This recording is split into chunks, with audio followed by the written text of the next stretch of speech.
Nikita Mirzani dan dokter detektif akhirnya berhasil membongkar sindikat mafia skincare.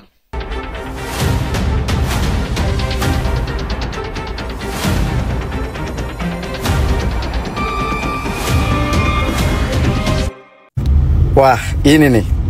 Sebenarnya saya tidak mau komentar soal kasus Nikita Mirzani. Tapi ada yang bertanya, jadi saya harus menjawab. Kebetulan saya juga seorang brand owner, dan saya yakin pantaslah untuk berkomentar soal kasus ini. Nikita Mirzani, ya, saya mempelajari masalahnya, saya mengikuti perkembangannya. Rasa-rasanya kasus ini kasus yang dipaksakan, ya. Kasus yang tidak masuk akal. Harusnya kita bersyukur dengan adanya Nikita Mirzani yang mengkritisi, ya, produk-produk yang berbahaya. Ini saya pikir apa yang salah dari Nikita Mirzani? Saya kira tidak salah, ya. Saya sebagai brand owner, ya, produk saya misalnya direview oleh Nikita Mirzani pun tidak ada masalah, silakan aja.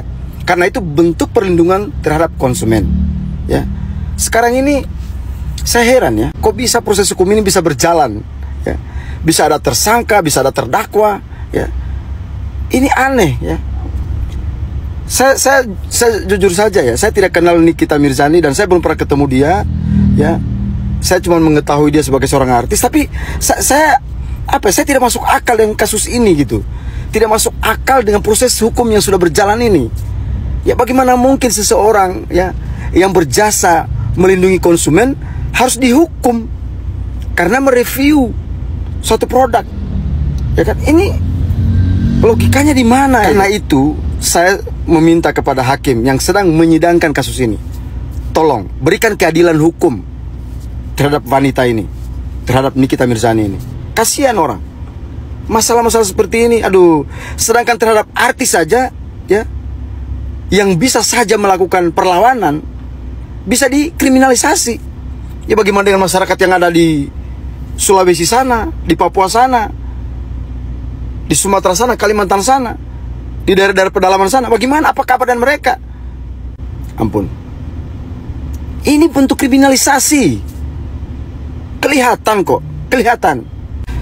Tolong Pak Hakim, tolong, saya meminta, ya, saya meminta sebagai anggota DPD RI, tolong, dengan kasus ini jangan sampai kredibilitas hakim justru menurun. Saya tidak mau itu, ya. Saya bukan melindungi Nikita Mirzani, ya. Buat apa saya lindungi orang? Tapi saya minta hukum itu harus dijaga. Kredibilitas hakim harus dijaga. Marwah hakim harus dijaga. Jangan diseret-seret masalah-masalah sepele seperti ini, ya. Malu. Hakim jangan mau deh. Jangan mau diombang-ambing dengan kasus yang tidak berkualitas seperti ini. Buat apa ini kasus seperti ini? Buat apa? Tutup saja kasus ini. Tidak masuk akal. Jangan main-main, ya. Nikita Mirzani itu adalah selebritis, memiliki banyak penggemar. Ada anak-anak, ada pelajar, ada kuliahan, ada ibu-ibu di seluruh pelosok. Mereka pasti mencermati ini.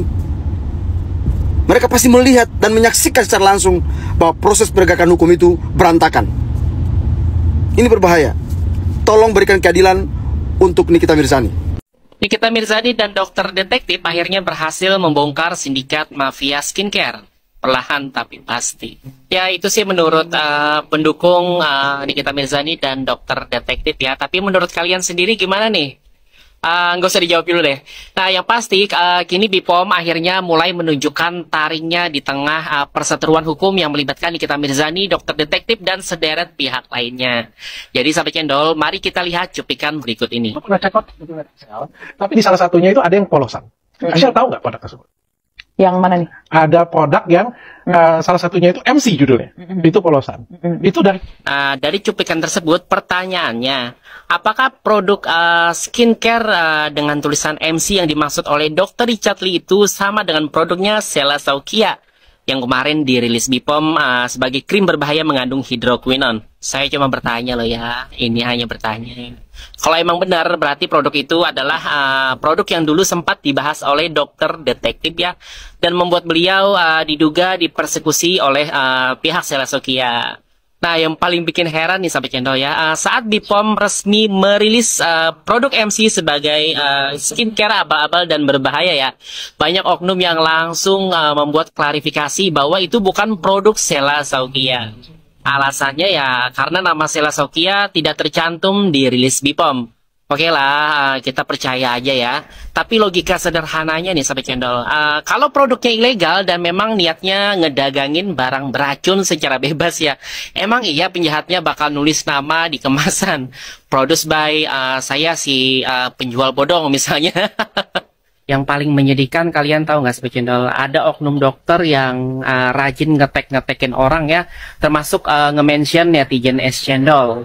Nah, sekarang ini beliau ikutan sibuk mengklarifikasi soal kepemilikan produk MC tersebut. Bukannya fokus edukasi masyarakat ya tentang bahaya hidroquinone di skincare. Lucu gak sih? Nah, kalau Sahabat Cendol tahu siapa dokter yang netizen Es Cendol maksud ya, boleh bantu tag dan mention beliau ya. Siapa tahu beliau cepat sadar ya daripada sibuk mengklarifikasi kepemilikan ya. Yang bahkan MC tersebut juga bukan milik beliau ya. Kenapa nggak edukasi kandungan bahaya di skincare aja? Ingat ya Sahabat Cendol, hukum itu bicara tentang siapa yang paling jujur dan konsisten ya. Kalau memang ingin memberantas mafia skincare, semua pihak harus sepakat. Edukasi publik lebih penting daripada klarifikasi kepentingan pribadi. Emangnya konsumen makan menu atau makan isinya? Sama kayak treatment kan, orang datang karena... Cendol. Luar biasa memang penggiringan lo. Sekarang gini ya. Buat teman-teman netizen, silakan gue share video Es Cendol, kalian buka di VT-nya Cendol secara lengkap. Di situ Cendol menganalogikan kasus masalah updatean Badan POM dan Riberskin ini itu dianalogikan sama soal dengan daging makanan yang ada dalam kandungan daging itu. Nah, gini contohnya. Ada kalimat dari si Cendol itu bilang bahwa contoh seolah-olah restoran ini menjual makanan itu udah daging sapi, daging sapi Zanza katanya. Nah, terus ternyata di dalamnya itu ada daging babi. Berarti analogi yang dipakai si Cendol itu dia pakai apa? Pakai terkait kandungan yang ada di dalam. Sedangkan kasus Riberskin itu bukan bicara soal kandungan, tetapi berbicara soal cara pakai, gitu loh. Cara pakai yang benar harus dilakukan oleh atau pengawasan tenaga medis. Nah, itu sudah dilakukan oleh Dr. Reza. Berdasarkan apa? Terakhir dia melakukan penjualan pun di bulan Mei 2024 dan itu pun dalam bentuk voucher. Oke? Lalu Badan POM update pertama kali melalui Instagram soal masalah Riberskin ini di bulan November 2024 dan itu dicabut izin edarnya. Berarti apa?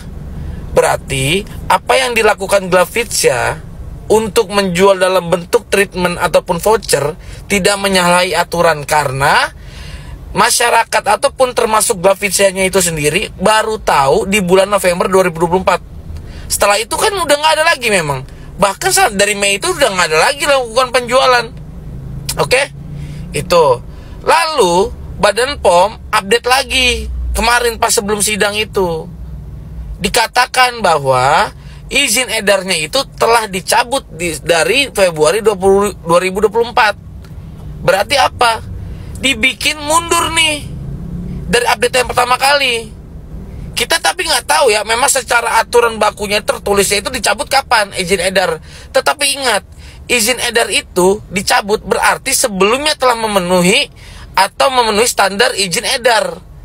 Hal itu dibuktikan bahwa Badan POM telah mengeluarkan izin edar itu sampai Februari 2025, itu jelas di updatean Badan POM. Jadi buat kalian yang tergiring opini di masyarakat maupun dari video Es Cendol ini, lebih baik kalian rajin-rajin membaca dan mencari tahu dulu kebenarannya, baru kalian bisa berspeak up. Dan ini, kekeliruan ini bukan terjadi di Es Cendol dan kawan-kawannya aja, ataupun netizen-netizennya pendukung Nikita Mirzani. Tetapi penggiringan-penggiringan seperti ini sudah dilakukan secara masif oleh berbagai macam media, ya, tanpa mencari tahu bahwa apa itu Glavisa Glowing Booster Cell. Ketika dikaitkan bahwa ini tidak ada izin Badan POM-nya, jelas nggak ada lah, karena itu bukan produk. Makanya kalian ini jangan pada, aduh ya Allah, udah capek gue, jadi kalian jangan pada ngasal lah udah.